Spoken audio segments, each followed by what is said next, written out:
مساء الخير أحبائي. طبعا اليوم طبخت رز. طبعا الرز سلقته، غليت المي وخليت الرز سلقته، وبعدين غسلت المي، غسلت الرز بالمي بارد، وبعدين خليت قليل من الزيت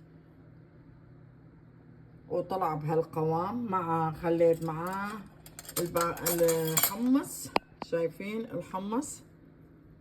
خليت معاه الحمص والتشيكن الدجاج، رفقت الدجاج طبعا غليته بالخل كالعادة، وكبيت المي وغلت يعني شوية أكثر.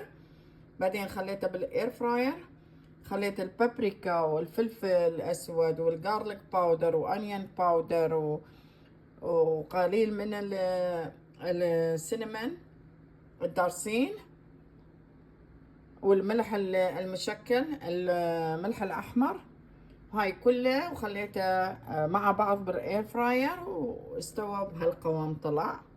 وهنا سلطة مشكلة سويت من خيار وخس وطماطة وفلفل أحمر ودريسينج، خليت ب أوليف أويل وخل وقليل من الفلفل الأسود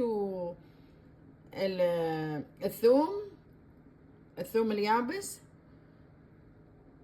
هذا يكون قوامنا وهذا يكون أكلنا اليوم. إن شاء الله عجبكم الأكل. شكرا لكم.